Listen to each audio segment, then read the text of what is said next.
Thank you for watching Sports News Africa. I'm Angela Agor. With less than 24 hours to go to the big opening ceremony in Bata, the continent is holding its breath that all goes well with the continent's big showpiece. Many of the teams will have now arrived in Equatorial Guinea, ready to do battle for the coveted cup.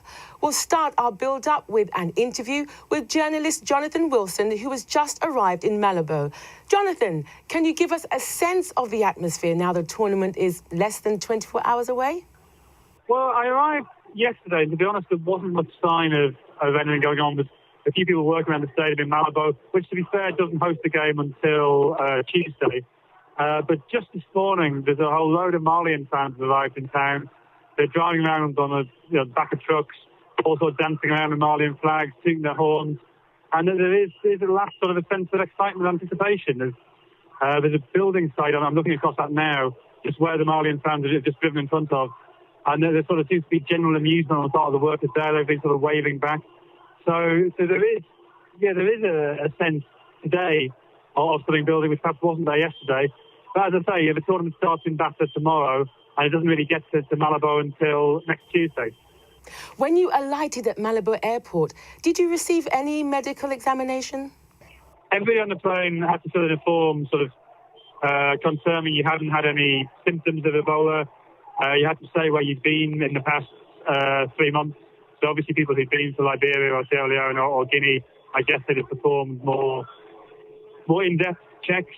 And then everybody, they took the temperature of everybody, and also you were sort of given a gel to wipe your hands, which I'm not really sure what that did, but certainly there were medical professionals there, and they were doing a basic temperature test. And I guess had you had a temperature, had you had a high temperature, they probably would have been a bit more rigorous. So yeah, everybody was being checked on the way in. There's been much talk about the lack of hotel facilities with Congo and Burkina Faso looking for rooms for their staff. How big a problem is this? I think it's a major problem, not so much in Malabo, which has got plenty of hotels, and it caters to the oil industry. Bata's been quite difficult. There's been problems, certainly for journalists finding hotels there, but I think once you're on the ground, it becomes a bit easier. I think the big difficulties are in Mongomo and Ebibien, which are, Mongomo, although it's the hometown of the president and the president's family, and although a lot of development work is going on there, it's a town of only 5,000 population, so it doesn't really need hotels. There is one big, quite luxurious hotel, which I remember from last time I was here 3 years ago for the Cup of Nations,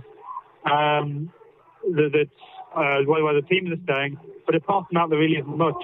And I think that's caused a lot of the problems. And ever being, also a small town, not a place that people tend to visit, and therefore hotel accommodation is limited.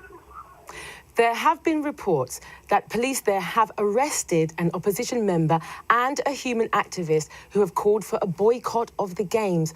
Do you feel a sense of heightened security there?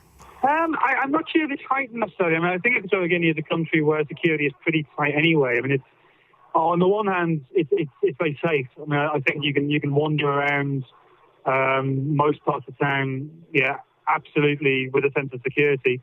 But there are police pretty much all over the place.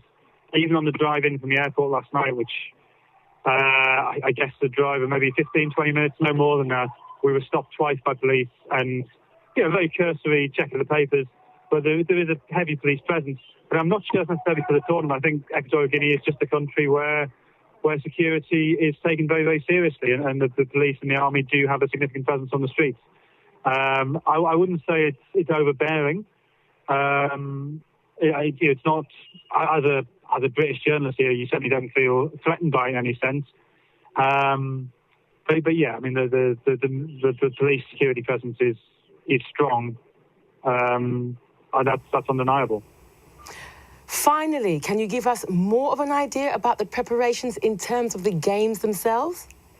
Well, I think there's a real sense the preparations are still being finished off. I'm not really sure you can really blame anybody for that.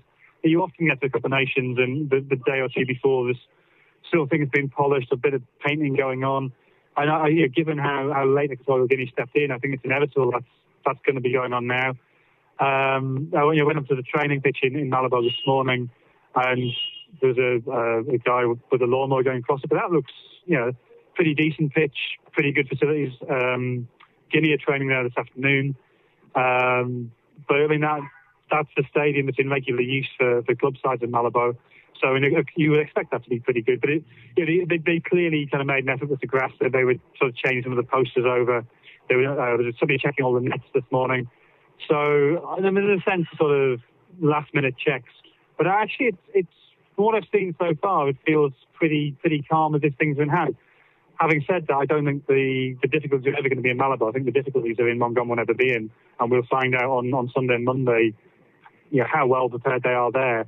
But at the moment, there's a pleasing sense that everything is going pretty smoothly, and with the Malian fans arriving, a bit of a sense of excitement, which I have to say last night I was a bit concerned it would be a little bit flat. Jonathan, thank you for speaking to Sports News Africa.